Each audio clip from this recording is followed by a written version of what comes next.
Alright, everyone, and welcome to another edition of American League East Recap. On today's show, I wanted to focus on the news of the last week, which is that Anthony Santander has decided to sign with the Toronto Blue Jays for 5 years at $92.5 million. That's a pretty healthy AAV, I would argue, for the team.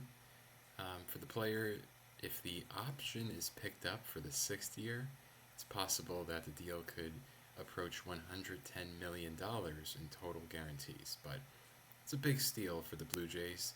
They did take him away from the division rival Baltimore Orioles, where Santander had spent his career prior to coming into Toronto, which he will be next year, and he'll slot in very nicely.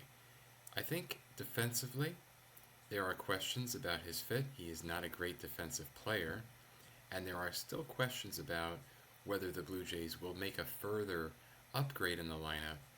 If that's another corner outfielder, then either Santander would play right field, or maybe he'll be more in the DH spot, rotating there with George Springer. It's possible that Springer, with Santander now poised to play right field, Springer would be more of a rotational outfielder, slash maybe a center fielder or DH. So there's a lot to kind of be playing around with from a defensive point of view, and there are admittedly questions with Santander defensively. He doesn't grade out that well as a defender. However, he does bring power, and that is what Toronto unquestionably needed. This is a team that just did not hit any home runs last year. They were fourth worst, I believe it was, in Major League Baseball in terms of hitting home runs. Offensively, we know they weren't that great. That's one of the reasons why they struggled. However, it was really the power department that they were severely lacking in. And Santander, off a 44 home run season, that's 105 home runs, I believe, over the last 3 seasons, should hopefully add much needed power to the Blue Jays lineup. A lineup that only featured one player who hit more than 20 home runs, and you guessed it, that was Vladimir Guerrero Jr. So the Blue Jays need any help they can offensively.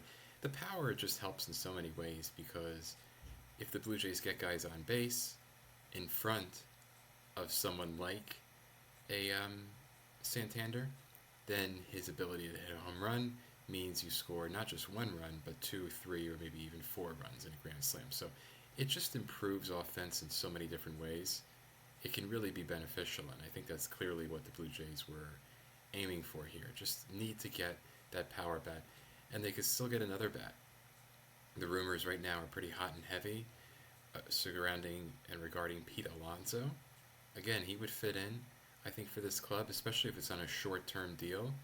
This Blue Jays team insists they can contend in 2025, and adding Alonso's power bat to the lineup, admittedly maybe not as potent as Santander's last year, but still a threat, could go a long way for the Blue Jays.